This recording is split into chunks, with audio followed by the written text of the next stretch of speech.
Hey,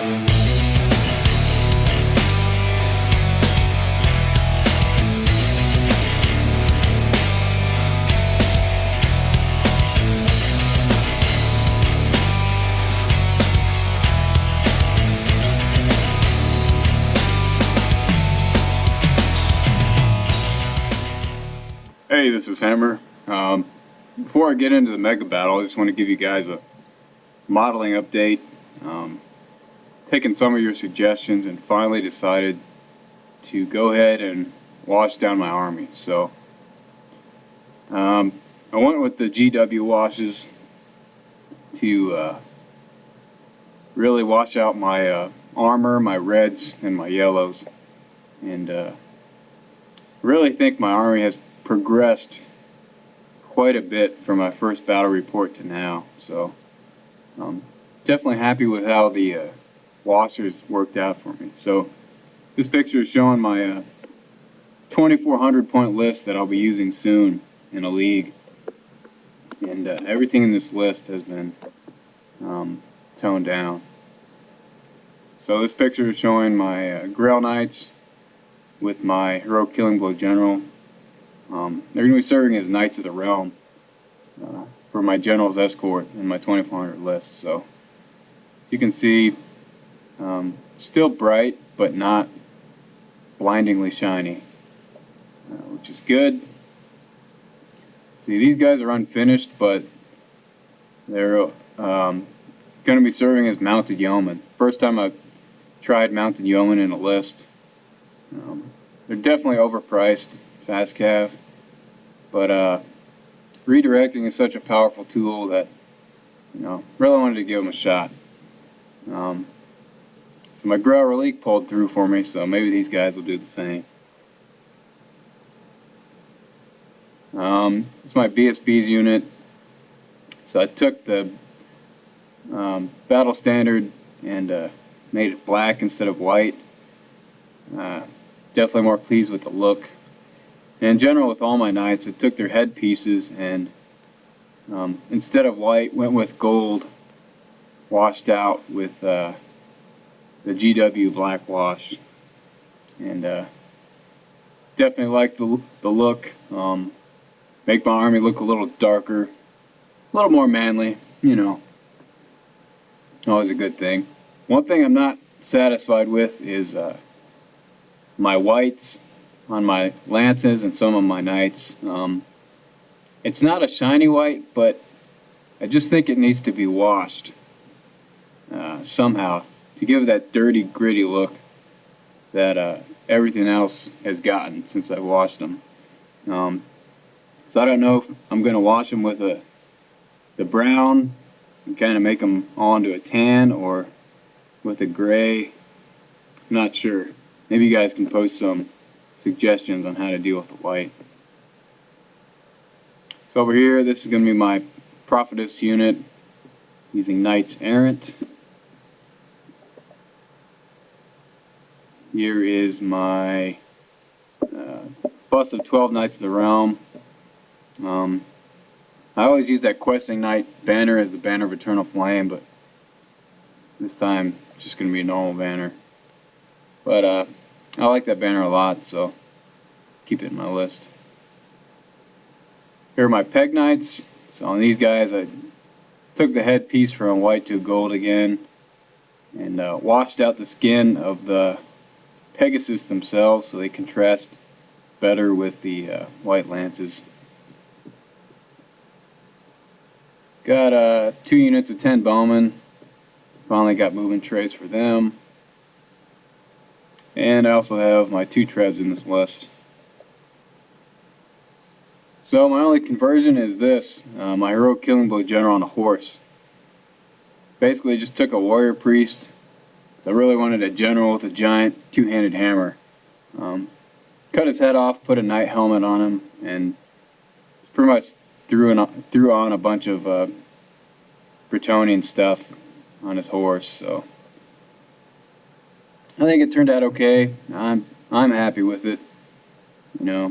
Probably would have been better if I used a Bretonnian horse, but I like it all the same. So Here's a view from his back. Yeah, and so that's all the modeling updates I have. And if you guys have any more suggestions on how to improve my army, happy to hear them. It's just a constant work in progress. Trying to get better at painting and color schemes in general. So I'll keep adding bits and pieces here and hopefully figure out how to tone down that white. So, on to the MegaBattle. Here are the fields of glory on which this 6K battle will be waged.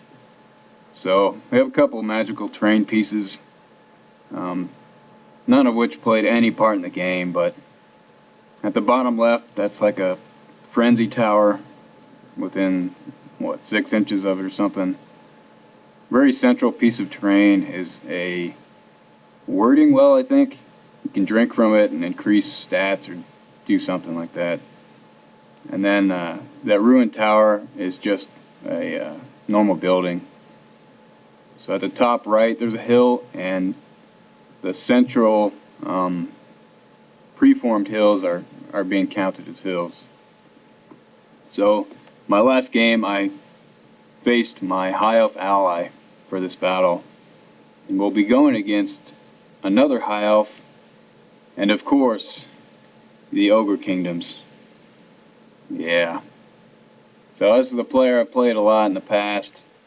Barely took him down in the championship match of a tournament, and he's clearly developed a taste for Bretonnian flesh. He'll jump at any opportunity to crack open my knight's armor and have a feast. So this will not be an easy match, but certainly we were looking forward to this for a while. Oh, and of course I should mention, if you like to see ogre battle reports with well-painted armies and an ogre army that absolutely mauls every opponent he faces, then head over to Ogre Wargaming and subscribe there. If you like an army, a Bretonnian army that occasionally wins, often makes dumb mistakes, and is poorly painted, please subscribe to the Thunder. So, here's the battlefield after deployment. So this is my army before I made any of my painting improvements, and my ally, of course, is pretty new to Warhammer, but once he paints his army, he's having the same color scheme as mine, so in future mega battles, our armies should look pretty good together. A lot of units on the board, may forget something, but yeah, give it a shot. Bottom left is actually a unit of 11 High Elf Archers, a Great Eagle, 3 Peg Knights, a double Paladin unit with Knights of the Realm, and they have Banner of Eternal Flame. Then I have my BSB's Knight of the Realm unit with another 80-point Paladin. Usual loadout on the BSB with Virtue of Duty, Enchanted Shield, also War Banner in that unit. So that's my heaviest combat unit. A unit of, 16 Swordmasters, I think. 10 bowmen there, laid out with defensive stakes to protect my Treb from the Iron Blaster. Then I have my Prophetess unit with Knights Errant there in the center. Above them is 5 Dragon Princes, 10 more bowmen in front of a Treb, another unit of 11 High Elf Archers. I think his level 2's in that unit as well. Then he has a big unit of Spearmen, unit of White Lions with Banner of Eternal Flame, Grail Knights at the top. Then going to this picture, we have his General's unit with BSB with a great weapon and a rerollable armor save. And he's got his General there with Strength 7, rerollable armor save, Talisman of Loic. Hodgepodge unit of Knights there. Knights of the Realm housing my Heroic Killing Blow General with 6 attacks, Heroic Killing Blow, Dragon Helm, reroll 1 armor save, and the Potion of Foolhardiness, also Banner of Leadership. Then my last treb there with another unit of 10 bowmen.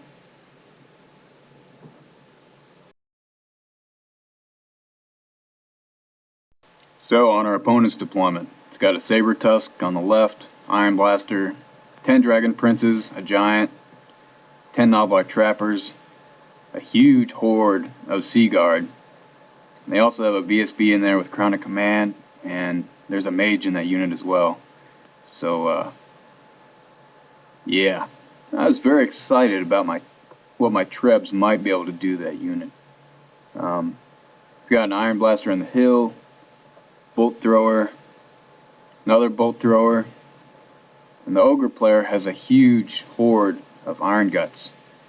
Not only that, there's 5 characters in that unit. There's Crown of Command, there's a level 4, a level 2, something else that I don't remember. And I know they have a banner that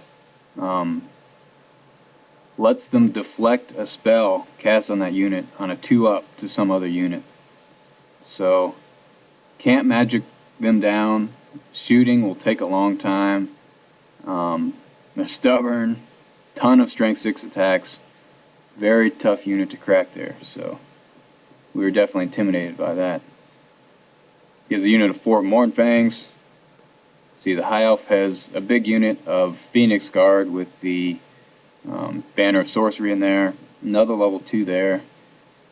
And his lower level character is on the most badass dragon you can take.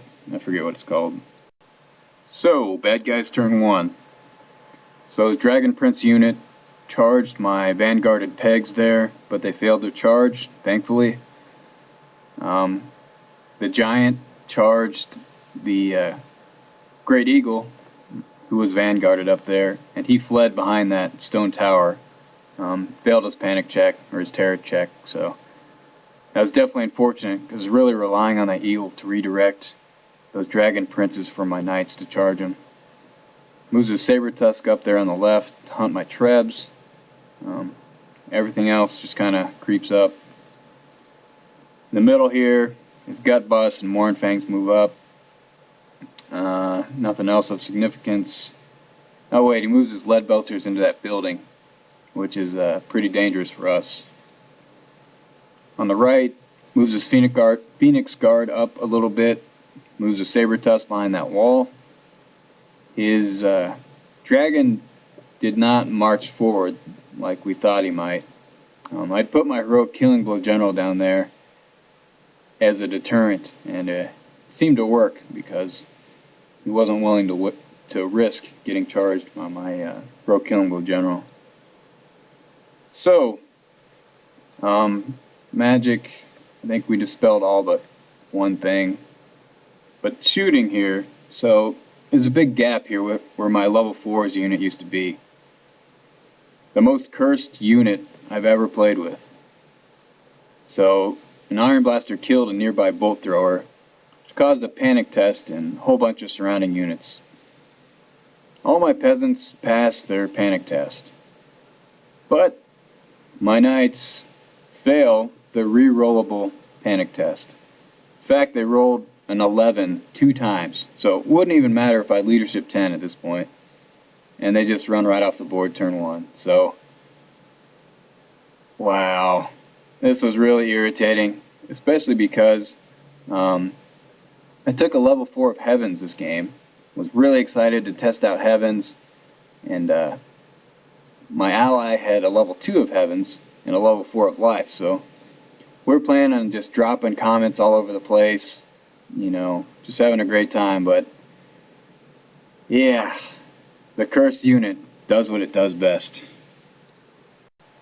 So going to good guys turn 1. This picture's a little late, but shows the movements for our turn 1. Yeah, I was really relying on that Eagle to redirect the Dragon Princes, but since he failed his terror test, decided to use my pegs, who were going to go hunt Bolt Throwers, to instead redirect the Princes and the Giant. So, setting up a good charge for my double Paladin BSB unit. which should be worth it. So I moved my Banner of Eternal Flame Knight unit as I did because I realized that I foolishly deployed them across from a unit of Dragon Princes. So my ally moves his Dragon Princes forward to beta charge and then counter with his Sword Masters. So in the center here, hold back with my Grail Knights. I lost 3 of them from the Lead Belchers on his turn 1.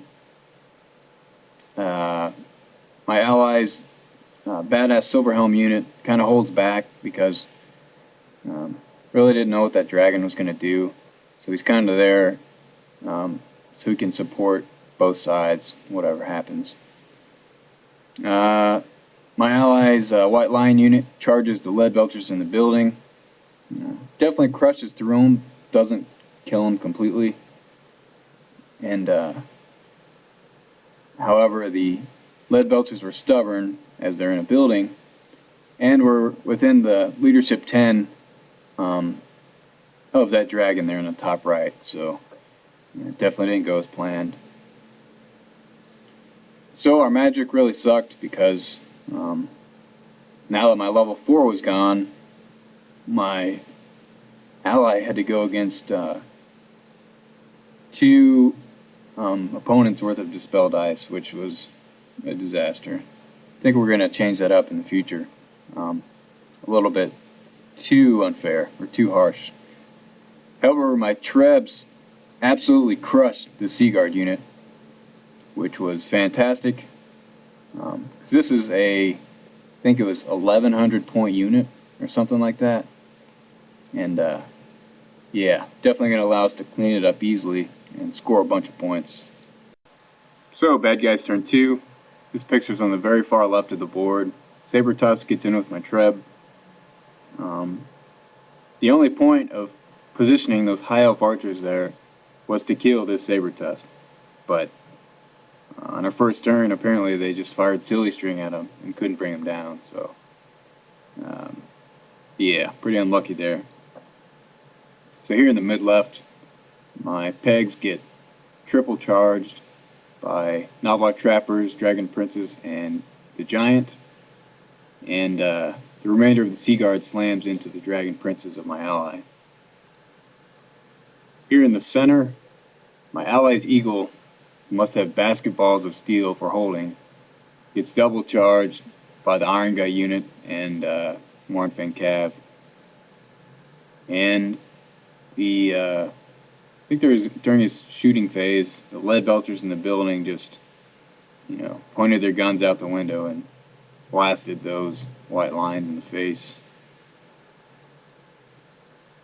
So after close combat here, clearly my Treb dies in the bottom left.